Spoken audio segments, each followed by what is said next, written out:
Vishnu Nipiya Gananam Katamora Lila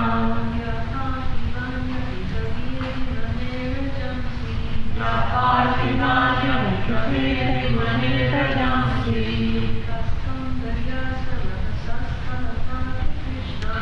Kaskanda Yasvara Hasaka Lata Tripaitam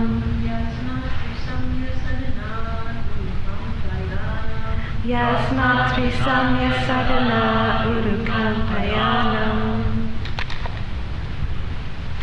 So word for word translation, Vishnu, of Lord Vishnu, Nu, but, Virya, prowess, Gananam, in the matter of accounting, Katamaha, who else?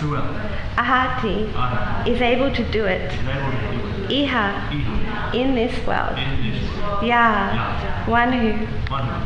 Parthavani, the atoms. Api, also. Kavihi, great scientist. Viname, might have counted. Rajamsi, particles.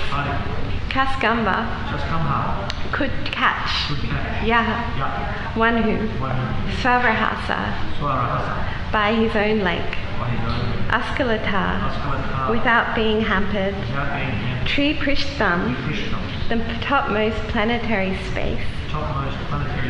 Yasmat, by which. Tri Samya, the neutral state of the three modes. Sandanat, up to that place. Urukampayanam, moving very greatly. So translation by His Divine Grace A.C. Bhaktivedanta Swami, Srila Prabhupada Ki. Who can describe completely the prowess of Vishnu? Even the scientist who might have counted the particles of the atoms of the universe cannot do so. Because it is he only who in his form of Trivikram moved his leg effortlessly beyond the most planet, Satyaloka, up to the neutral state of the three modes of material nature. All were moved. Purport. The highest scientific advancement of the material scientist is atomic energy, but the material scientist is not able to have an estimation of the particles of atoms contained in the whole universe. But even if one is able to count such atomic particles, or is able to roll up the sky like one's bedding, even then one is unable to estimate the extent of the prowess and energy of the Supreme Lord. He is known as Trivikram because once in his incarnation of Vamana, he expanded his leg beyond the highest planetary system, Satyaloka, and reached the neutral state of the modes of nature called the covering of the material world. There are 7 layers of material coverings over the material sky, and the Lord could penetrate even those coverings. With his toe, he made a hole through which the water of the causal ocean filters into the material sky, and the current is known as the sacred Ganges, which purifies the planets of the 3 worlds. In other words, no one is equal to the transcendently powerful Vishnu. He is omnipotent, and no one is equal to or greater than him.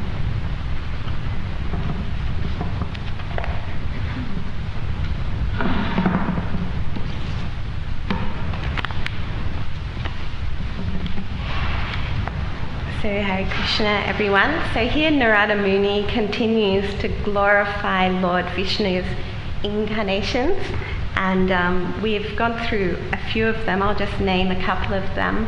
So we have Kapila Dev, who was the son of Aditi. That's Vamana Dev. So Kapila was the son of Devahuti, and he incarnated to instruct his mother Devahuti, and then subsequently us also, on how to be liberated from this material world. Maharaj Prithu, the son of King Vena, so he descended by the prayers of the Brahmanas to rectify the disorders of the earth and to deliver his father from hellish conditions. Hayagriva was the personification of sacrifice, and what's very beautiful and poetic is when he breathed, all the sweet sounds of the Vedic hymns came out of his nostrils, And you might know that in 11th canto, just on a side note, the Vedas are described as the winds, and the captain of our ship of devotional life is the Guru, and the Vedas are described as the winds that is propelling us forward. So yeah, I just wanted to mention that. Matsya, which is the fish incarnation. So at the devastation of the end of each Manu, at one of the devastations, everyone was fearful of the waters that was part of the devastation, and even Lord Brahma was. So the Lord came as Matsya to placate all the living entities and to save them from the devastation, plus the devas. So that's just a few of them. So here, Narada Muni is talking about Trivikram, who is another name for, can anyone pick that up? Did anyone know? That's right. So it's interesting that in Sanskrit, Tri means three, but also in English and many other languages, Tri also means three. So it's just nice to note that. So it's Trivikrama. I'm not qualified enough or well-versed enough in Sanskrit to understand, to break down the name, but I'm speculating that Tri is talking about his 3 steps that he puts. So that's another name for it. So Trivikrama is another name for Vamana. Vamana Dev. So Vamana Dev is the incarnation of the Lord, as been mentioned in previous classes. So he comes as a little Brahmana boy. And anyone who's been to Mayapur and gone to Mangalati has seen the little Brahmana boys from Maharaja's Gurukul trotting in and out. And they are very super cute. And Urmila Mataji, in one of her classes on this verse, she talks about how children are cute, so when they're coming to request something, it's actually quite hard to refuse them. Of course, it depends on how they're saying it, but children are generally, they melt someone's heart, you know. So here's a Lord in the form of a Brahmana boy. So, and he's coming to Bali Maharaj. Now, Bali Maharaj possessed great opulences. In fact, it's quoted in previous verses in this chapter that he conquered all of the planets of the universe by rightful possession. So it's rightful to him because he's a king. So it's every Varna, as you will, as I understand it, they have their quota of what is kind of acceptable for them to possess or not possess, or, you know, their kind of dharma, as you will. So kings, they rightfully possess land and opulences, and then it is the brahmanas that advise them. So Bali Maharaj, he, by rightful possession, Prabhupada specifically says, possess not just Australia or like, you know, like just a little bit, you know, and he's happy with that. You know, sometimes here in the material world, we're happy if we get like a gigantic house with a yard, and if we have a pool, we're doing good, you know. But here it is, Bali Maharaj, he possessed all the lands of the universe. So that's not a small thing. But Bali Maharaj's blessing was that he was charitably disposed towards the brahmanas.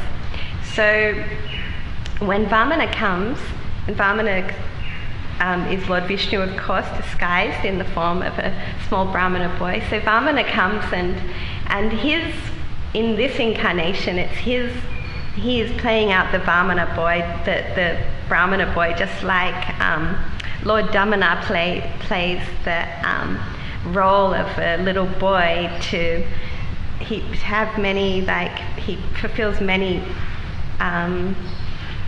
goals at the same time. He pleases Mother Yashoda, he pleases us by hearing the pastime, he gives the example of the little boy, and he also relishes the love of his dear devotees. So in all these exchanges and incarnations, the Lord is actually like he gets to relish as well, as I understand it. And so it shows how he's very multifaceted, and actually we can't understand how multifaceted he is, and that he is like operating many things at once, and yet he's also having a good time, as we saw with his incarnation as the tortoise.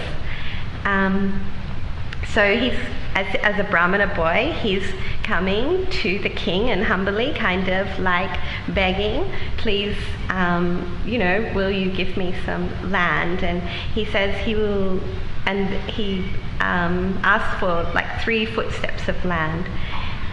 So Bali Maharaj's spiritual master can see that Vamadev is actually Lord Vishnu in disguise, and he's concerned that he's going to want to take all of Bali Maharaj's possessions, and so he advises Bali Maharaj against it.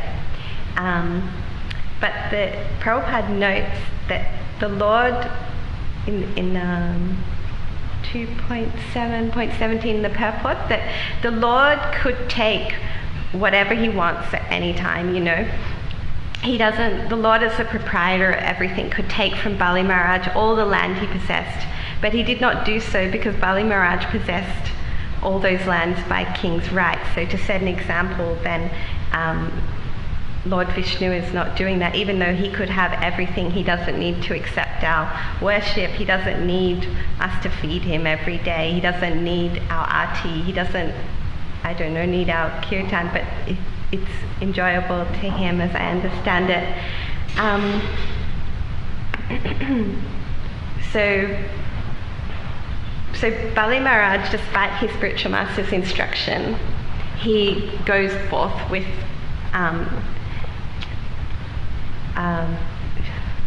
kind of trying to fulfill Vamanadev's request. So it's said that Bali Maharaj did not agree to abide by the order of his spiritual master when he understood that the beggar was Vishnu himself, and he at once agreed to give him in charity the land he requested. So a devotee of the Lord, when they're asked to do something then of the Lord or of the devotees, then it's kind of good consciousness to readily do it. And I can't remember exactly where this is from, but I know there is a pastime where with Srila Bhaktisiddhanta Saraswati Thakur, and someone was chanting, like kind of making a show of chanting, and he said that you can tell, or was it Srila Prabhupada, I'm not sure, you can tell someone's consciousness way if you interrupt them during their chanting, and you see what they do. If they're like, oh, you're disturbing my chanting, like you interrupted them to ask you, could you please do this, or could you please do that, and then you kind of see what they do. And you can try it for yourself as well. You just notice with yourself if you're chanting and you get interrupted, like where your consciousness is. Or sometimes I know with these doors here, they'll like open and you'll be leaning against it, and someone will open it when you're chanting, and you can really note I speak for myself, your consciousness, like you kind of instantly either like, oh, who did that, So here Bali Maharaj, we can't compare ourselves to him, but he's being asked by the Lord, and he's been advised by his spiritual master, and then he's just saying, okay, sure, you can have it. Krishna Rupa Mataji, she mentioned in her class, I think about similar to this verse, about how when it's no small thing to go over the order of your spiritual master, and it doesn't actually happen if you correct me if I'm wrong, in regular circumstances. So we must be careful when we read these things not to try to apply it to our own consciousness, our own kind of life, if we're not quite there yet. So by agreement, Vamanadev covered all the lands of the universe with his first 2 steps. And then he asked Bali Maharaj, okay, like what shall I do with this 3rd step?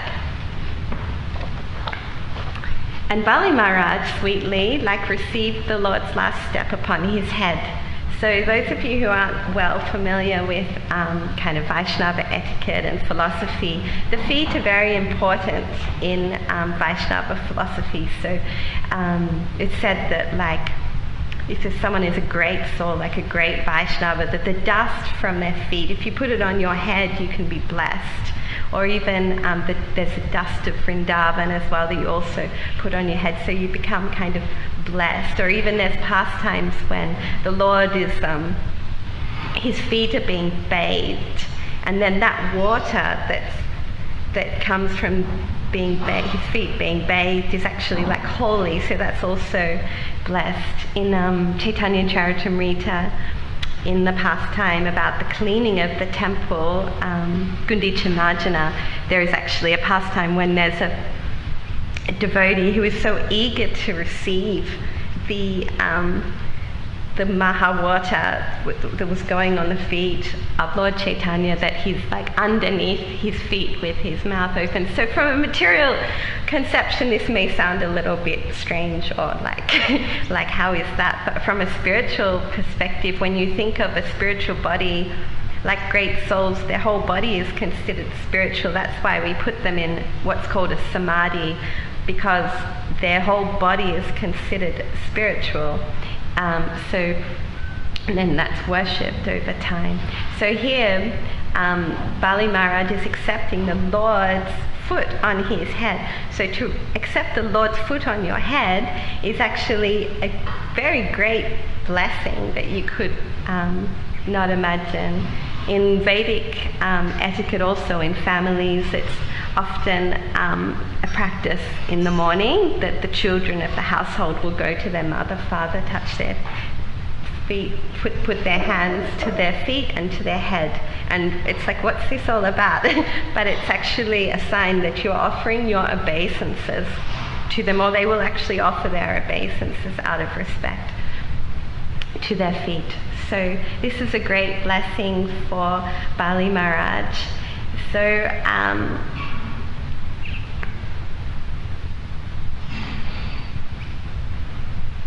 it's actually noted in verse 18 of this chapter that not only did Bali Maharaj offer his head for the Lord to put his foot on it, but he actually dedicated his own personal body to fulfill the measurement of the Lord's third step. So it's quite interesting that, it's in the verse itself. It says dedicated his own personal body, I imagine in the form of his head. So this is a king who has so many opulences, and yet when the Lord is requesting something, he is giving. And it's noted for such a personality, even the kingdom of heaven, which he conquered by his strength, was of no value. So the material strength was the material opulences were not of value to Bali Maharaj in relation to the blessings he received from the Lord. Now, in terms of this note of Bali Maharaj offering his head to the Lord and his body, I was also thinking about how many devotees have also surrendered their bodies. So Srila Prabhupada was a very good example of someone who surrendered their body to the will of the Lord. When he was quite elderly, he ventured off across the world, and he did suffer some material, or if it had been anyone else, maybe it would be he had a heart attack. It's not easy to travel around the world when you're that age, and also to deal with lots of different people and manage, and even to the last moments when he was in such a lot of pain, he was still translating Srimad Bhagavatam. So it was such an amazing example how you should leave your body. Also, many gurus I've seen personally, they surrender their bodies for the sake of kirtan, and the sake for kirtan for others. I've seen before, and not just gurus, but other people as well. You might be your body might be hurting or something, but it's just like you're on that wave, and then it's for the benefit of others. Bhakti Tirtha Swami also, when he was diagnosed with cancer, and he just took it upon himself to set an example for everyone, and just let the cancer kind of ravage his body, and and through it all continued to instruct his disciples, and with love, be there for all of them and teach as well. Also Vishnu Priya, who I mentioned in another class as well, when Lord Chaitanya left and she just sacrificed her own bodily comforts for the sake of meditating upon the Supreme Lord. Another good example is Haridas Thakur, who was beaten in the marketplace, and still he didn't give up his surrender to the Lord. Also Sanatana Goswami, when he was on his way to visit Lord Chaitanya at Jagannath Puri, and he was just so determined to do it. This is in Chaitanya Charitamrita Antya-lila chapter 4. His whole body got this kind of disease while he was walking through Jacanda forest, and also on the beach he got blisters. And when he actually arrived to see Lord Chaitanya, he was so embarrassed by the state of his body that he didn't want Lord Chaitanya to see him, let alone touch him. And Lord Chaitanya, out of his mercy, embraced him. So it's this surrender that the Lord reciprocates with us, and here the Lord is reciprocating with Bali Maharaj. So Prabhupada states that we shouldn't create any artificial needs in relation to this pastime, in purport from the 18th verse of this chapter. So we should be satisfied with the minimum. So artificial means he means we shouldn't be attached to material gain. Like Bali Maharaj, he wasn't in the end attached to his material assets. And he mentions that the reason why Bali Maharaj could do this, and this is a wonderful way of saying it, he says that he was able to do it by the adoption of the civilization of the soul proper, or in other words, by the method of bhakti yoga. So that's how Bali Maharaj was able to do this, when one is situated in the permanent existence of the soul with full knowledge of transcendental loving service for the Lord. So the civilization of the soul, what does that mean? When something is uncivilized, we note it to be maybe a little bit uncouth, a little bit brash, it's a bit grating to us, maybe, if you're out in public and someone is acting improperly. I remember when I used to live in Melbourne, I used to catch the train, and sometimes there'd be people on the train that would be intoxicated or having a bit of a rough time in the world, and they would be screaming at their kids or screaming at each other or ripping the seats or these kinds of things, and you're sitting there and you're thinking, this is really uncivilized, and not in a patronizing way, but just it's so peaceful when everyone operates nicely and with respect to one another. So civilization of the soul, so the science of bhakti yoga is the science of self-realization. So we're realizing that we're not the body, that we're spirit, soul, and further, that you have full knowledge of the transcendental loving service for the Lord, which is also known as our Sanatana Dharma, which is written in the introduction to the Bhagavad Gita. So it's our eternal occupation. So the civilization of the soul, it's getting ourselves out of this, the modes of material nature, so that we can fully surrender. And it's not dry or militant that we are surrendering. It's actually we can get to the platform of transcendental loving service for the Lord, and the Lord reciprocates with that love. So it's the process of bhakti yoga is actually a loving process. It's not dry. So Bali Maharaj accepted this civilization of the soul in exchange for his great material possessions, which was better than the kingdom of God. So in this purport, so I'll get to this purport now, that's just kind of like the foundation. So in this purport, Srila Prabhupada is mentioning about how material scientists, that the highest advancement that they can get is to kind of like inquire into the atomic energy. Like it was a revolutionary thing when they discovered the atom, and Prabhupada here is mentioning, but even the material science, they're not able to have even an estimation of the particles of atoms in the whole universe. So he's noting here the limitations on material science. Why is he doing this? Because in the verse itself, who can describe completely the prowess of Vishnu? So again, Narada Muni is reminding us that how small we are, basically. We cannot understand how multifaceted and infinite the prowess of Vishnu. And it's not just like he's making things happen, he's expert at doing it. Like there is no fault. So even the scientists cannot understand, we cannot do this. But we do get a little bit puffed up, even within our own life. I speak for myself, but we achieve something and we think, okay, I'm doing quite good with this. You learn something, or someone gives you a compliment and you kind of feel like you're owning it a little bit.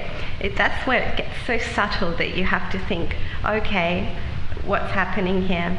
And that's not a matter of going to then be self-deprecating, because that's kind of the reverse form of that. It's still this meditation on the self, but as we go along, the idea is that you remove yourself from that meditation of the self, and then you become a platform where you can meditate naturally on the glories of Vishnu, as Narada Muni is giving us a very fine example.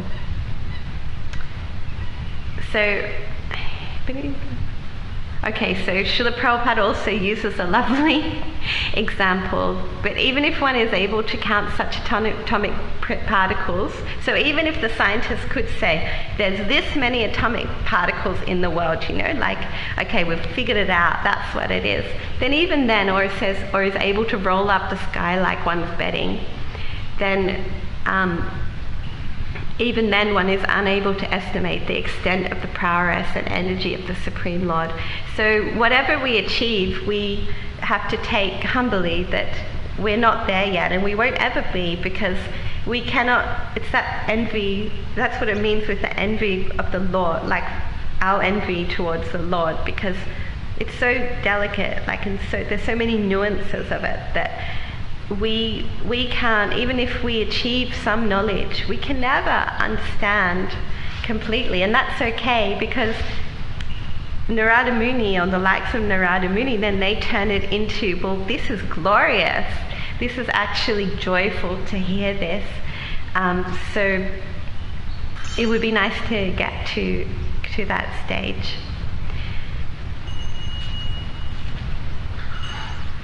So he's known as Trivikram. And it says he expanded his leg beyond the highest planetary system, Satyaloka, and reached the neutral state of the modes of nature called the covering of the material world. I am not well versed in the planetary systems, especially described in Satyaloka and everything, but I understand that, okay, so his leg was expanding to many different places. It's interesting that it's mentioned the neutral states of the modes of nature. It's called the coverings of the material world. So I understand that means that he's going beyond that. So even going beyond the material world.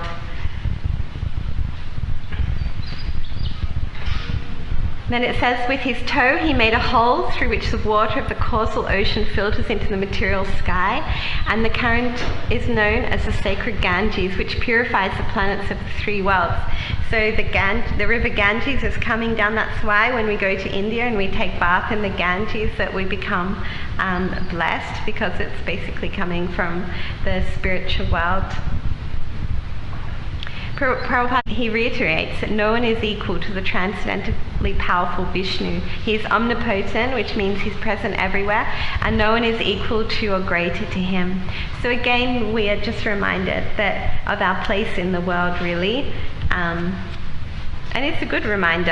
Every day we get caught up in our tasks and what we're doing and what we want or what we don't have, or what this person said, or whether we got invited to this or we didn't get invited to that, or like, it's so easy to make it all about us. We want to have like a nice place to live, it's all fine to be a devotee and it's great, and then when your situation gets a little bit tricky, then it can be like, whoa, where's Krishna in your consciousness? Then it's very like maybe a marriage breaks up, or you make a very big mistake that you like incur some really bad karma, or even good things, and then you get so caught up in it, and here and you feel like you're trying to control things, to fix things, and here it is that Prabhupada is reminding us again that actually no, even the scientists cannot even fathom Vishnu's multifaceted, his omnipotency, his glory basically. He's beyond the material nature. So I'd just like to end there, and if anyone has any corrections, comments. If anyone knows anything about the neutral state of the modes of the nature of the covering of the material world, that would be really interesting to know if anyone knows that. Do you know Ramai Swami about that? Do you understand? I follow in the footsteps there. How can anyone know? There's the prakriti and the pradana. There's the unmanifested before the mode and material nature become manifested. There's a neutral stage. Okay. And so there's two different stages: unmanifested and manifested. Okay. Pradana and prakriti. So the pradana is the unmanifested, neutral, and then from there, the modes, the sattva and the rajas become manifested, neutral. Okay. So it's the stage before they become manifested. Because they become manifest in the... In other words, that the Lord extended his force, and so went through all that area and went to the causal ocean. That's the Karana. That's where Mahavishnu lies, ocean, yes. So Lord Ramana, when he came there, he went right up to there. So that causal ocean is that's a Ganges. Going down. Oh, very good. That's nice. So the material modes don't become manifest until the prakriti in the material world, and that's when we start to get affected by them. Yeah, okay, wonderful. Thank you, Marat. Padma, Lochan, Prabhu? Well, this is a nice class. I was trying to figure out there when you were talking about the chanting and how people can interrupt sometimes by sliding doors or tapping on us and how to respond to that. Oh, yeah. Can you touch a little bit more on that? Would you say that negative thing would be if we get affected by that, or a positive thing? Oh, well, I was just kind of speaking from my personal experience that you can be kind of deep in your chanting and feeling like you're doing kind of good, and then someone, I was referencing that idea that when you're asked for service, like to do service, when someone interrupts your chanting, I mean within reason of course, but that kind of some people like the goal is to spontaneously want to serve, right? So that kind of example was meant to show that like you can kind of think about where you are at when something like that happens, like that and to be on the spontaneous platform of doing devotional service is very high, but sometimes you see inklings of that someone will ask them and they'll just go for it, and the idea that you're kind of chanting and you're focused on your chanting and your service, etc., and then someone comes or interrupts you, and then in that instant you're your instant reaction, you can kind of think about, oh, okay, it's not right or wrong, but where I'm at, you know. Sometimes we can feel like, oh God, like what happened? Why? Or like, why did that happen like that? And then we think we're inside some kind of chanting really deeply, and then but so in an instant we can be out of it. So then I was thinking for myself, so then it kind of is like, oh well, how deep was I? I've still got a lot more like work to do, you know. That's kind of, does that help? Is that what you mean?